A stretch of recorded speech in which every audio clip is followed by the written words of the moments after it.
अवधूत चिंतन श्री गुरुदेव दत्त. तुम्हा सगळ्यांचं आपल्या चॅनलमध्ये स्वागत करते. तुमचा दिवस हा आनंदी जावो, शुभ जावो आणि स्वामीमय जावो अशी स्वामींचरणी प्रार्थना करते. तर आजचा विषय आपला होणार आहे बघा. बऱ्याच लोकांना असा प्रश्न पडलेला आहे की आपला मल्हारी सप्तशती या ग्रंथाचं पारायण कसं करावं किंवा काय पद्धत असते ते. कारण दुर्गा सप्तशती या ग्रंथाचं पारायण आपण करत असतो कुलदेवीचं. मात्र कुलदेव जे असतात त्यांचं आपल्याला पारायण करायचं आहे या षडरात्रीमध्ये. तर ते पारायण करताना काही नियम असतात का, अटी असतात का, असं बऱ्याच महिलांना वाटेल. तर ते तुम्हाला सांगेल. आपल्याला या ग्रंथाचं पारायण ह्या 6 रात्रींमध्ये 5, 7 यथाशक्ती तुम्हाला जेवढे जमतील तेवढे करायचे आहेत. अगदी एक केलं तरी चालेल, पण जास्तीत जास्त होईल हा आपला एक प्रयत्न करायचा आहे. तसंच तुम्हाला सांगेल, या ग्रंथाचं पारायण करत असताना हा छोटासा अगदी ग्रंथ आहे, हा आपल्या केंद्रांमध्ये तुम्हाला मिळून जाईल. हा अगदी छोटासा ग्रंथ आहे बघा. तर हा आपल्या केंद्रांमध्ये मिळून जाईल. हा ग्रंथाचं पारायण करत असताना सगळ्यात आधी तुम्हाला सांगेल, आपल्या देवघरासमोर तुम्ही घट बसवा किंवा नका बसवा, त्याचं काही एक नाही. हे आपण षडरात्रीमध्ये पारायण करू शकतो. आणि रविवार हा दिवस आपला कुलदेव जे खंडोबा असतात ना त्यांचा असतो. तर आपण रविवारच्या दिवशी सुद्धा, म्हणजेच असं नाही की षडरात्री आहे म्हणून आता, तर तुम्ही नित्य आपल्या जीवनामध्ये दर रविवारी जसं देवीची मंगळवार आणि शुक्रवार सेवा करत असतो, तसं आपण कुलदेव जे असतात खंडोबा महाराज त्यांचा आपण रविवारी सेवा करू शकतो. तर रविवार देखील तुम्ही पारायण करू शकतात. तर आपल्याला सेवा करत असताना आता षडरात्रीमध्ये आपली पूजा पाठ, कोणाच्या घरी घट असतील कोणाच्या घरी नसतील, नुसता दिवा तरी तुम्ही प्रज्वलित करायचाच आहे. अखंड दीप प्रज्वलित करा तरी देखील चालेल, काही हरकत नाही, जरी तुमच्याकडे टाक नसेल तर. आणि आपण देवघरासमोर बसून आपण वाचन करायचं आहे.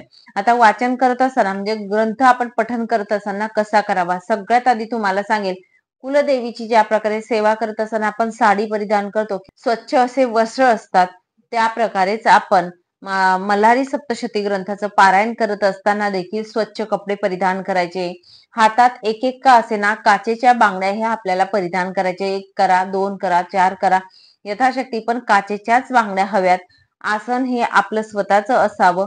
देवघरासमोर बसून तुम्ही करायचं आहे.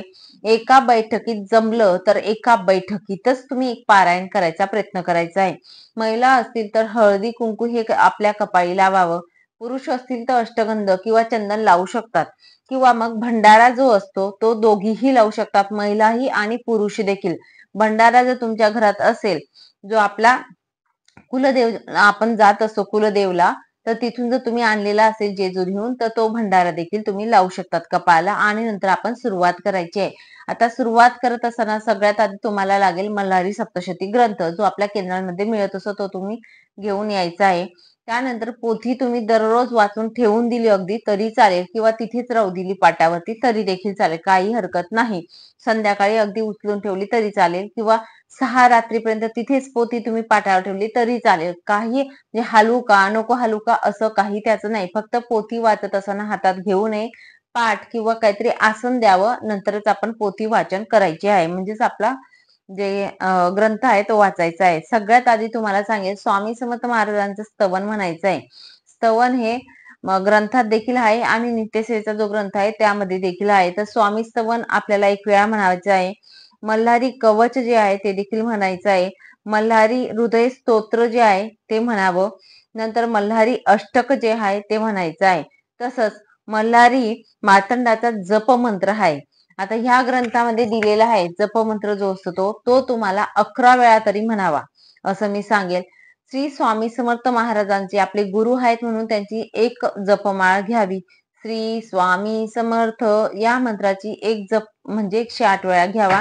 आणि मल्हारींचा जो मंत्र आहे, मल्हारी मार्तंडाचा मंत्र जप आहे, तो 11 वेळा म्हटला तरी देखील चालेल. उच्चार हे स्पष्ट असावेत असं मी तुम्हाला सांगेन.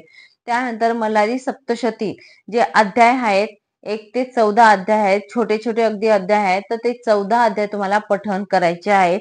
त्यानंतर क्षमा प्रार्थना स्तोत्र आहे, या ग्रंथामध्ये दिलेलं आहे मागे, ते तुम्ही म्हणावं. खंडेरायांची आरती जी असते, ग्रंथ वाचन झाल्यानंतर खंडेरायांची आरती तुम्हाला म्हणायची आहे.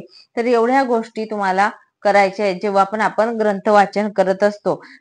आता जय जयकार जो आहे, येळकोट येळकोट जय मल्हार सदानंदाचा येळकोट, हा जो जय जयकार असतो हा तुम्हाला म्हणायचा आहे. आता तुम्ही म्हणाल की ताई, आपण जेव्हा पण ग्रंथ वाचन करत असतो किंवा पारायण करतो तेव्हा उपवास करावा का? षडरात्रीमध्ये तुमच्या घरात जर उपवास उठता बसता करता आला तर करा, नाही करता आला तर नाही केला तरीही चालेल. चंपाषष्ठीच्या दिवशी नक्कीच उपवास करता आला तर नक्की करा असं मी तुम्हाला सांगेल. संध्याकाळी आपण नैवेद्य महानैवेद्य दाखवून नंतर उपवास सोडायचा आहे तरी चालेल. नाहीच तुम्हाला 6 रात्री जमलं तर चंपाषष्ठीला तुम्ही उपवास करू शकता. तसंच तुम्हाला सांगेल या 6 दिवसांमध्ये आपण नॉनव्हेज वगैरे आपल्या घरात येणार नाही याची काळजी घ्यायची आहे. तुम्हाला परत अजून सांगेल की ब्रह्मचर्य हे पालन करायचं आहे. जेव्हा पण ह्या 6 दिवसांमध्ये तुमच्या घरात घटस्थापना असेल, ज्या प्रकारे देवीच्या वेळेस आपण नियम पाळतो त्या प्रकारेच आता कुलदेव जे असतात त्यांच्या या षडरात्रीमध्ये नियम पाळायचे आहेत. आता बऱ्याच महिलांना असा प्रश्न असेल की ताई रविवारी जर आम्ही पारायण केलं या व्यतिरिक्त मल्हारी सप्तशतीचं पारायण हे रविवारच्या दिवशी जर केलं तर मग रविवारी देखील नियम पाळायचे आहेत का? तर तुम्हाला सांगेल नक्कीच. जर तुम्हाला रविवारी पारायण करायचं आहे तर सगळ्यात आधी सांगेल सकाळी उठून शिशिरभूतून तुम्ही पारायण करा जसं मी सांगितलं. आणि त्यानंतर जर तुम्हाला जर उपवास करता आला, घरातील कर्ता माणूस जो असेल आपल्या घरात त्यांनी जर उपवास केले रविवार तर अतिउत्तम ठरत असतात. म्हणजेच पारायण काळ असतो त्या दिवशीच, पुढचा रविवार जो असतो त्या दिवशी तुम्ही पारायण नाही केलं आणि उपवास करायचा तर असं काही नाही. तुम्हाला धरता आले तेवढे रविवार तुम्ही करू शकतात. 7 रविवार किंवा 11 रविवार या पद्धतीने उपवास करू शकतात आणि ग्रंथाचं पारायण देखील तुम्ही करू शकतात. आणि सेम आपल्याला तेच नियम पाळायचे आहेत. नॉनव्हेज वगैरे त्या दिवशी खायचं नाही, सात्विक आहार घ्यायचा आहे, ब्रह्मचर्य जी असते ती पाळायचा प्रयत्न करायचा आहे. नंतर परान्न घेऊ नये. या षडरात्रीमध्ये किंवा मग रविवारच्या दिवशी या गोष्टी जेव्हा होतात आपल्या घरात त्या दिवशी परान्न टाळायचा प्रयत्न करायचा आहे. तो आपली सेवा व्यर्थ जात असते परान्न घेतल्यानंतर. अन्नातून हे दोष लागत असतात. म्हणून तुम्हाला सांगेल नक्कीच ही जी सेवा आहे या प्रकारे करायची असं सांगेल. तसंच तुम्हाला सांगेल जर साडी परिधान केली किंवा नाही केली, ड्रेस वगैरे परिधान केला तुम्ही तर डोक्यावर पदर घेता आला तर नक्कीच घ्या. नाहीच तेव्हा तर जय जयकार आपण जेव्हा करत असतो येळकोट येळकोट जय मल्हार, तर हा जेव्हा आपण करत असतो जय जयकार, निदान तेव्हा तरी आपल्या डोक्यावर पदर असणं आवश्यक आहे.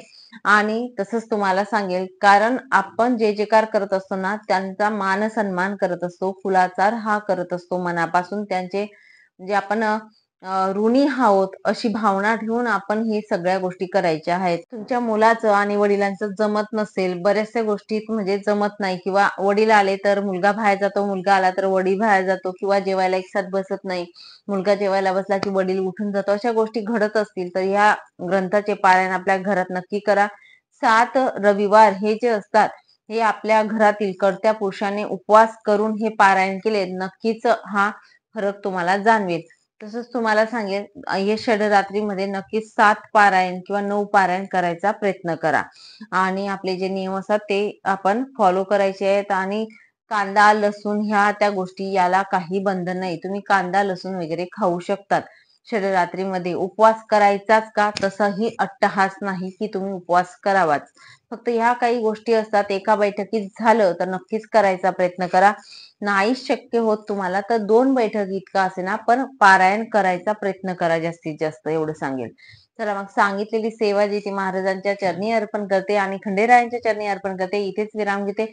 नंतर अजून भेटेल पुढच्या अशाच व्हिडिओ सोबत. तोपर्यंत श्री स्वामी समर्थ अवधूत चिंतन श्री गुरुदेव दत्त. माहिती आवडली असेल तर नक्कीच लाईक करा, शेअर करा आणि सबस्क्राईब करा.